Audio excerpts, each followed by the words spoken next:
بسم اللہ الرحمن الرحیم نحمده ونستعینه ونستغفره ونؤمن به ونتوکل علیہ اما بعد۔ آج کا سبق سورہ آل عمران کی آیت نمبر 31 سے شروع ہے۔ ابھی تک سورت کے اندر اسلام کے بنیادی اصول توحید کا ذکر ہو رہا تھا۔ شروع سورت سے اگر نگاہ ڈالی جائے تو توحید کے عقلی نقلی دلائل کے ساتھ ساتھ وفد نجران کے ان خیالات باطلہ کی بھی تردید کی جا رہی جو ان کو عیسیٰ علیہ السلام کی ربوبیت یا خدا کے بیٹے سے متعلق تھی، جن کی تفصیلات شروع سورت کے تشریح میں گزر چکی ہیں۔ مذکورہ سبق میں اسی مناسبت سے اسلام کے دوسرے بنیادی اصول رسالت کا ذکر ہو رہا ہے، جس میں سب سے پہلے نبی پاک صلی اللہ علیہ وسلم کی رسالت کا تذکرہ شروع ہوا۔ آپ صلی اللہ علیہ وسلم کی رسالت سے متعلق تذکرہ آیت نمبر 31 کی تشریح میں انشاءاللہ آگے ذکر ہوگا۔ آگے عقیدہ رسالت سے متعلق تفصیلی تذکرہ حضرت عیسیٰ علیہ السلام اور ان کی والدہ محترمہ حضرت مریم علیہ السلام اور ان کے خاندانی فضائل اور مرتبہ کا بھی ذکر ہو رہا ہے، اور یہ واضح کیا گیا ہے کہ حضرت عیسیٰ علیہ السلام ہی نہیں بلکہ پورا خاندان اللہ رب العزت کے نزدیک مقبول اور مقرب تھا،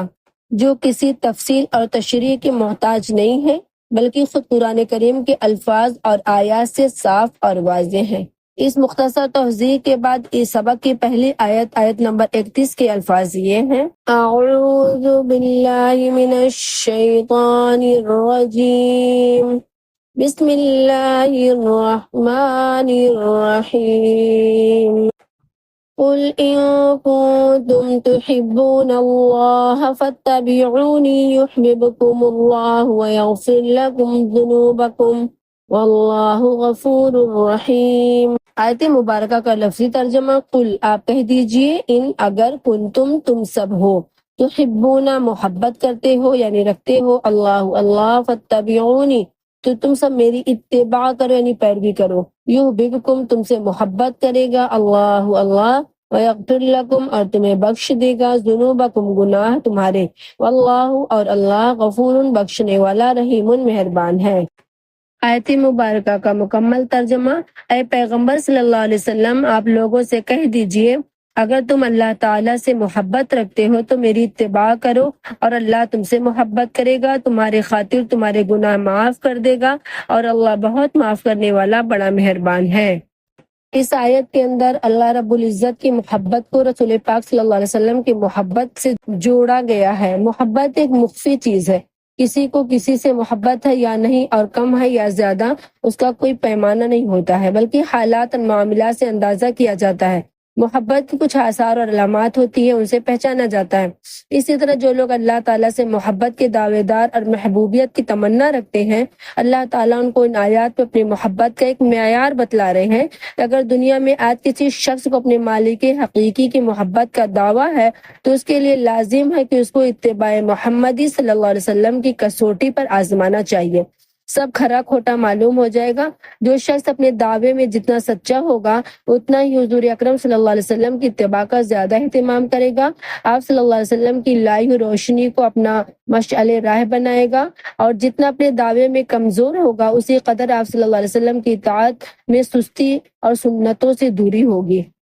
ایک حدیث پاک میں آپ صلی اللہ علیہ وسلم نے ارشاد فرمایا: جس نے محمد صلی اللہ علیہ وسلم کا اتباع کیا اس نے در حقیقت اللہ کا اتباع کیا، اور جس نے محمد صلی اللہ علیہ وسلم کی نافرمانی کی اس نے اللہ تعالیٰ کی نافرمانی کی۔ اگلی آیت بھی اسی مضمون سے متعلق ہے۔ آیت کریمہ یہ ہے: قُلْ اطیعوا اللہ والرسول فإن تولوا فإن اللہ لا يحب الکافرین۔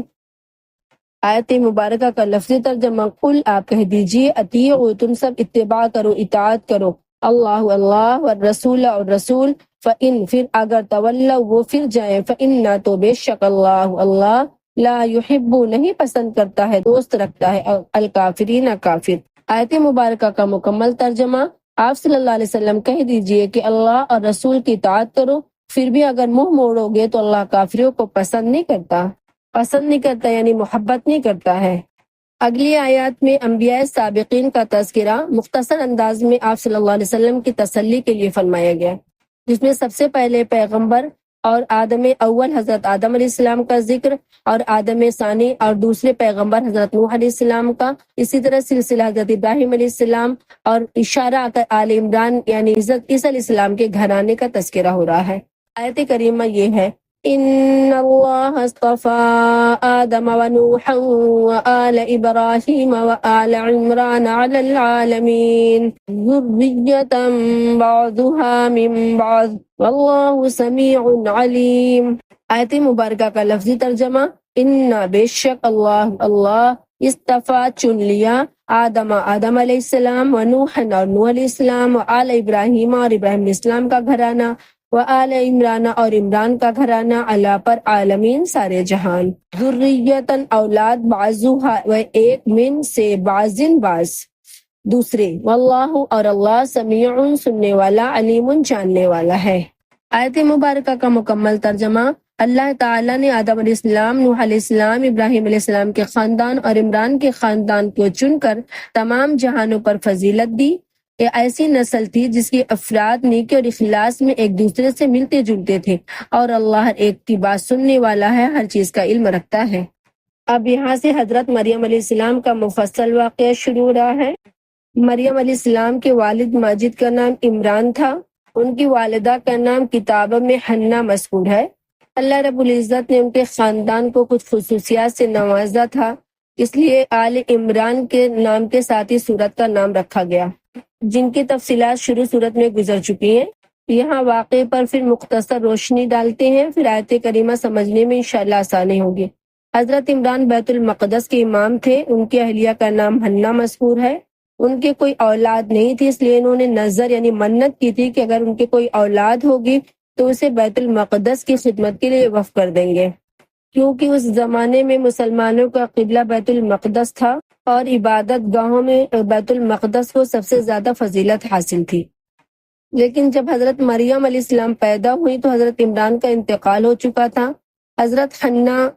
جو مریم علیہ السلام کی والدہ تھیں، اور حضرت زکریا علیہ السلام ان کے بہنوئی ہوتے تھے جو مریم علیہ السلام کے خالو بھی ہوئے۔ حضرت مریم علیہ السلام کے سرپرستی کا جب مسئلہ پیدا ہوا تو قرآن اندازی کے ذریعے اس کے فیصلہ کیا گیا، اور قرآن حضرت زکریا علیہ السلام کے نام نکلا، جس کا ذکر آگے اسی سورے کے آیت نمبر 144 میں آئے گا۔ اس کے علاوہ حضرت مریم السلام کو بہت سی خصوصیات اور فضائل ہے جن کا ذکر بھی آیت میں ہوگا انشاءاللہ۔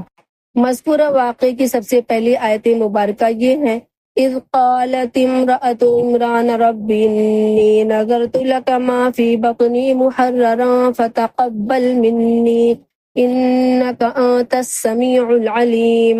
آیت مبارکہ کا لفظی ترجمہ، از جب، قالت کہا، بولی، امرات عمرانہ عمران کی بیوی ان کی اہلیہ نے، ربی اے میرے رب، انی بے شک میں نے نظر یعنی منت کی، لکا تیرے لیے، ماں جو کچھ، فی بطنی میرے پیٹ میں ہے، محررن آزاد کیا ہوا، فتقبل سو تو قبول کر لے، منی مجھ سے، انکا بے شک تو، السمیع سننے والا، العلیم جاننے والا ہے۔ آیت مذکورہ کا مکمل ترجمہ،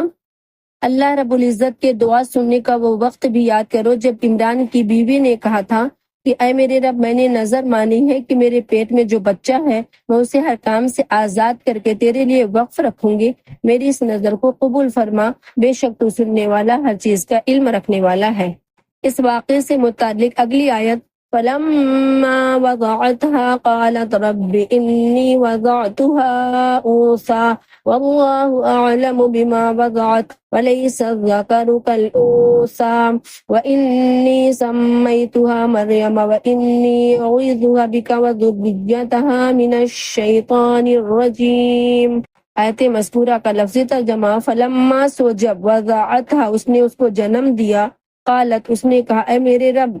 انی بے شک میں نے، وضعتها جنم دی، انثى لڑکی، واللہ اور اللہ، عالم خوب جانتا ہے، بما جو کچھ، وضعت اس نے جنا، ولیسا اور نہیں، الذکر بیٹا، کالانثی اس بیٹی کی طرح، وانی اور میں، سمیتها اس کا نام رکھا، مریم، وانی اعوذها اور بے شک میں پناہ میں دیتی ہوں اس کو، بک تیری، وذریتها اور اس کی اولاد سے، من سے، الشیطان الرجیم مردود۔ آیت مذکورہ کا مکمل ترجمہ، پھر جب ان سے لڑکی پیدا ہوئی تو حسرت سے کہنے لگی، یا رب، یہ تو مجھ کو لڑکی پیدا ہو گئی ہے، حالانکہ اللہ کو خوب علم ہے تو ان کے یہاں کیا پیدا ہوا ہے، اور لڑکا لڑکی جیسے نہیں ہوتا، میں نے اس کا نام مریم رکھ دیا ہے، اور میں اسے اور اس کی اولاد کو شیطان مردود سے حفاظت کے لیے آپ کی پناہ میں دیتی ہوں۔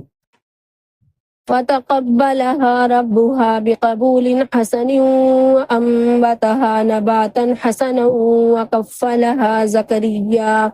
كُلَّمَا دَخَلَ عَلَيْهَا زَكَرِيَّا الْمِحْرَابَ وَجَدَ عِندَهَا رِزْقًا قَالَ يَا مَرْيَمُ أَنَّىٰ لَكِ هَٰذَا قَالَتْ هُوَ مِنْ عِندِ اللَّهِ إِنَّ اللَّهَ يَرْزُقُ مَن يَشَاءُ بِغَيْرِ حِسَابٍ۔